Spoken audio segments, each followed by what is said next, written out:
पूरी की पूरी भारतीय जनता पार्टी अरविंद केजरीवाल जी को गाली देने में जुट गई है। दिल्ली में अरविंद केजरीवाल पुजारियों को 18,000 रुपए देना चाहते हैं, उसके खिलाफ खड़ी हो गई है भारतीय जनता पार्टी। अगर 18,000 रुपए अरविंद केजरीवाल जी पुजारियों को दे रहे हैं, ग्रंथियों को दे रहे हैं, आपको तकलीफ क्या है? प्रदर्शन कर रहे हो केजरीवाल जी के घर के सामने। पूरा देश नफरत की राजनीति में डूबी भारतीय जनता पार्टी को देख रहा है, इनके नेताओं को देख रहा है। द लाइव टीवी, सच सबसे आगे। सभी पत्रकार बंधुओं को नए साल की बहुत बहुत मुबारकबाद, शुभकामनाएं। नया वर्ष आपके जीवन में खुशहाली लाए। मैं सोच रहा था नए साल में कुछ नए मुद्दों पे आपसे बातचीत करूंगा, लेकिन भारतीय जनता पार्टी वो काम ऐसे करती है जिसके बारे में अपना पक्ष रखना जरूरी है। जब से अरविंद केजरीवाल जी ने पुजारियों के लिए, ग्रंथियों के लिए 18,000 रुपए प्रतिमाह देने की घोषणा की है, पूरी की पूरी भारतीय जनता पार्टी अरविंद केजरीवाल जी को गाली देने में जुट गई है। सोशल मीडिया पे गाली दे रहे हैं, प्रेस में बयान देके गाली दे रहे हैं, विरोध कर रहे हैं, चिल्ला रहे हैं, चीख रहे हैं। टीवी चैनल पर इनके प्रवक्ता चीख चीख के कह रहे हैं मौलाना को तनख्वाह क्यों नहीं, मौलाना को तनख्वाह क्यों नहीं। केजरीवाल के घर के सामने प्रदर्शन कर रहे हैं, मौलाना को तनख्वाह दो, मौलाना को तनख्वाह दो। पुजारी ग्रंथि की योजना कहां से लेके आए, पैसा कहां से आएगा? अरे भाई, तुमने हरियाणा के चुनाव में घोषणा पत्र में कहा इमामों की तनख्वाह बढ़ाओगे, मौलानाओं की तनख्वाह बढ़ाओगे। 50% हरियाणा के अंदर इमाम और मौलाना की सैलरी बढ़ाई गई। वहां लगभग 16,000 रुपए इमाम को मिलता है हरियाणा में, बगल का राज्य है। दिल्ली में अरविंद केजरीवाल पुजारियों को 18,000 रुपए देना चाहते हैं, उसके खिलाफ खड़ी हो गई है भारतीय जनता पार्टी। ग्रंथियों को 18,000 रुपए प्रतिमाह देना चाहते हैं, उसके खिलाफ खड़ी हो गई है। चीख रहे हैं, चिल्ला रहे हैं। केजरीवाल जी स्वयं से जाके रजिस्ट्रेशन करा रहे हैं, हमारे नेता जाके स्वयं से रजिस्ट्रेशन करा रहे हैं। जितने पुजारी हैं दिल्ली के अंदर, जितने भी ग्रंथी हैं, उनको हम लोग 18,000 रुपए प्रतिमाह देंगे, ये हमारा वादा है, गारंटी है। और इसके विरोध में भारतीय जनता पार्टी मैदान में उतर आई है। मैं पूछना चाहता हूं, इतनी नफरत से क्यों भरी हुई है बीजेपी? पुजारियों से इतनी नफरत क्यों है? ग्रंथियों से इतनी नफरत क्यों है? तुमने हरियाणा में 16,000 रुपए दिए इमाम को, दिल्ली में अगर 18,000 रुपए अरविंद केजरीवाल जी पुजारियों को दे रहे हैं, ग्रंथियों को दे रहे हैं, आपको तकलीफ क्या है? प्रदर्शन कर रहे हो केजरीवाल जी के घर के सामने कि इमामों को तनख्वाह दो, इमामों को तनख्वाह दो। सारे बीजेपी वाले, इनके प्रवक्ता टीवी चैनल पे चीख चीख के, चिल्ला चिल्ला के कह रहे हैं इमामों को तनख्वाह दो, इमामों को तनख्वाह दो। और खुलेआम जिसको कहते हैं बुरे से बुरे स्तर पे जाके पुजारियों और ग्रंथियों को प्रतिमाह 18,000 रुपए की सम्मान राशि देने का विरोध कर रहे हैं। मैं समझता हूं यह बहुत ही शर्मनाक है। पूरा देश भारतीय जनता पार्टी के चरित्र को देख रहा है। पूरा देश नफरत की राजनीति में डूबी भारतीय जनता पार्टी को देख रहा है, इनके नेताओं को देख रहा है। लेकिन मैं बहुत साफ तौर पे कहना चाहता हूं बीजेपी के लोगों, चाहे जितना विरोध कर लो, दिल्ली में मंदिरों के पुजारियों को और गुरुद्वारे के ग्रंथियों को 18,000 रुपए प्रतिमाह देने की गारंटी को केजरीवाल जी 100% लागू करेंगे। तुमको जितनी मर्जी आए विरोध करके देख लो। अरे तुम्हारी 22 राज्यों में सरकार है, किसी एक राज्य में पुजारी को तनख्वाह नहीं देते? तुम्हारी 22 राज्यों में सरकार है, किसी एक राज्य में ग्रंथियों को तनख्वाह नहीं देते? अगर केजरीवाल का मुकाबला करना है तो मैं बीजेपी के लोगों से कहना चाहता हूं, 22 राज्यों में तुम्हारी सरकार है, घोषित करो पुजारियों के लिए 18,000 रुपए की सम्मान राशि, तुम भी करो। लेकिन तुम्हारे अंदर हिम्मत है नहीं, कुछ कर सकते नहीं, तो विरोध करने के लिए उतर आए हो। मैं फिर दोहरा रहा हूं, भारतीय जनता पार्टी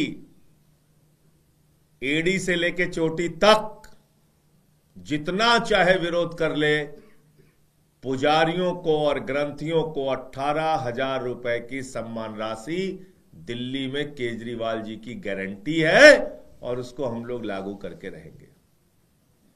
मुझे इतनी बात कहनी थी। आपका कोई प्रश्न हो तो आप पूछ सकते हैं। अरविंद केजरीवाल ने मोहन भागवत को चिट्ठी लिखी है 2 मुद्दों को लेकर। देखिए, एक तरफ आरएसएस स्वयं को कहती है कि हम एक सामाजिक सांस्कृतिक संस्था हैं, हमारा राजनीति से कोई लेना देना नहीं, और दूसरी तरफ उनके ही कोख से भारतीय जनता पार्टी का जन्म हुआ है और भारतीय जनता पार्टी के लिए आरएसएस दिल्ली के अंदर प्रचार करना चाहती है और जुटे हुए हैं उनके लोग। तो क्या यह पूछना गलत है कि हमारे पूर्वांचल के भाइयों का वोट कटवाया जा रहा है, दिल्ली के दलितों का वोट कटवाया जा रहा है? क्या यह आरएसएस की सहमति और समर्थन से हो रहा है? क्या मोहन भागवत जी इसका समर्थन करते हैं कि पूर्वांचलियों का अपमान किया जाए, यूपी बिहार के लोगों का अपमान किया जाए, उनका वोट कटवाया जाए, उनको रोहिंग्या कहा जाए, उनको बांग्लादेशी कहा जाए, दलितों का वोट कटवाया जाए, उनको रोहिंग्या और बांग्लादेशी कहा जाए? क्या इसका समर्थन करती है आरएसएस और मोहन भागवत जी? दूसरा प्रश्न, आप अपने आप को नैतिकतावादी सांस्कृतिक और सामाजिक संगठन कहते हैं, खुलेआम भारतीय जनता पार्टी का नेता 1100 रुपए बांट रहा है महिलाओं को। नई दिल्ली विधानसभा क्षेत्र से जो अपने आप को संभावित प्रत्याशी बता रहे हैं प्रवेश वर्मा, क्या ये नोट बांटो वोट लो की योजना का आरएसएस समर्थन करती है, मोहन भागवत जी समर्थन करते हैं? यही पूछा अरविंद केजरीवाल जी ने। अगर नहीं करते हैं तो मना कर दें और करते हैं तो हां कह दें, इसमें क्या गलत है? सर, आप ये कह रहे हैं कि भारतीय जनता पार्टी मुसलमानों का और उनके धर्म गुरुओं का सम्मान करती है, जबकि हिंदू, उनके पुजारी और सिखों के ग्रंथियों का अपमान कर रही है। मैं जो देख रहा हूं, जो आपके सामने है, वो बता रहा हूं, और वो ये है कि 50% सैलरी इन्होंने हरियाणा के अंदर इमामों की बढ़ाई, मौलानाओं की बढ़ाई। ये तो सर्वविदित सत्य है, किसी से छुपा नहीं है। खट्टर साहब का सबने सम्मान भी किया और 16,000 रुपए वहां सैलरी मिलती है इमामों मौलानाओं को। 22 राज्यों में बीजेपी वाले पुजारियों को और ग्रंथियों को सम्मान राशि नहीं दे पा रहे हैं। दिल्ली में अगर अरविंद केजरीवाल जी ने 18,000 रुपए की सम्मान राशि पुजारियों और ग्रंथियों के लिए घोषित की है, तो उसका विरोध क्यों कर रहे हैं? मैं तो यह पूछ रहा हूं, आपसे खुद कोई काम होता नहीं, केजरीवाल कुछ करते हैं उसका विरोध करते हो, हमसे सवाल पूछ रहे हो कि बताओ कैसे करोगे, पैसा कहां से आएगा?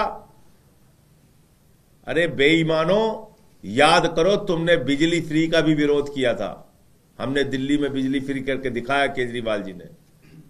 बीजेपी ने पानी फ्री का भी विरोध किया था, केजरीवाल जी ने पानी फ्री करके दिखाया। शिक्षा, इलाज, मोहल्ला क्लिनिक, इन सब का विरोध किया था। फरिश्ते स्कीम का विरोध किया था, यहां तक कि सीसीटीवी कैमरे लगाने का विरोध किया था। वो भी काम करके दिखाया केजरीवाल जी ने। माताओं बहनों के लिए बस की यात्रा जब हमने फ्री करना चाहा दिल्ली में, केजरीवाल जी ने हर स्तर पे उतर के उसका विरोध किया। फिर भी हमने वो योजना लागू करके दिखाई। और भारतीय जनता पार्टी क्या कौन सी पार्टी है? 2 करोड़ नौकरी के नाम पे झूठ बोला, 15 अगस्त 2022 तक पक्का मकान देने के नाम पे झूठ बोला, काला धन ला के 15 लाख देने के नाम पे झूठ बोला, किसानों के फसल का दाम दोगुना करने के नाम पे झूठ बोला, पेट्रोल 50 रुपए का हो जाएगा, डीजल 40 रुपए का हो जाएगा, सिलेंडर सस्ता हो जाएगा, रुपया मजबूत हो जाएगा, इनकम टैक्स माफ हो जाएगा पूरे हिंदुस्तान में। क्या क्या झूठ नहीं बोला इस देश के लोगों से। तो बीजेपी ने तो इस देश के नौजवानों के पीठ में छुरा मारने का काम किया है। पीटे जा रहे हैं बेरोजगार नौजवान। बिहार में आप तस्वीर देख सकते हैं, नौकरी नहीं दे पा रहे हैं। वो हमसे सवाल कर रहे हैं, अरविंद केजरीवाल से, जिन्होंने वादे से ज्यादा काम करके दिखाया। तो इसलिए जो केजरीवाल की गारंटी होती है वो लागू होती है। हमने लागू किया और सारी योजनाएं लागू करें। प्रेस कॉन्फ्रेंस की थी, उन्होंने वादे गिनाए जो आम आदमी पार्टी ने किए थे, पूरे नहीं किए। ये भी कहा कि आम आदमी पार्टी में भ्रष्टाचार विविधता के रूप में अलग अलग मामलों में अलग अलग। सुधांशु जी से पूछिए उनके परिवार का और उनका स्वयं का 15 लाख आया कि नहीं आया, इतना पूछ के जवाब दे दीजिए। सर कल अरविंद केजरीवाल जी मरकट वाले बाबा मंदिर गए थे। उन पुजारियों का कहना है कि उन्हें ज्यादा उम्मीद नहीं है कि ये स्कीम इंप्लीमेंट होगी और 18,000 उन्हें मिलेंगे, क्योंकि ये एक पोल प्रॉमिस उसे बता रहे हैं। और हालांकि वो होपफुल है, ऐसा उनका कहना है, बट उम्मीद है उन्हें कि मिलेंगे, लेकिन विश्वास नहीं है कि मिलेंगे। इस पर आपका क्या कहना है? तो हर असंभव को संभव करके दिखाना केजरीवाल का नाम है, तो वो इसको भी संभव करके दिखाए। प्रतीक्षा की सवाल ये है सर, बीजेपी पे आरोप लगा रहे हैं कि वो हरियाणा में इमामों को तनख्वाह दे रहे हैं, तो दिल्ली में भी दिल्ली वक्फ बोर्ड पैसा देती है। समस्या किस बात से? नंबर 1। नंबर 2, आपके नए स्कीम पे इसलिए भी सवाल उठ रहे हैं क्योंकि 17 महीने से इमामों का 18,000 और 16,000 जो अजान पढ़ते हैं उनका बकाया है, पेमेंट नहीं हो। तो वो देखना हमारी सरकार का काम है, उसको हम देखेंगे। द लाइव टीवी, सच सबसे आगे।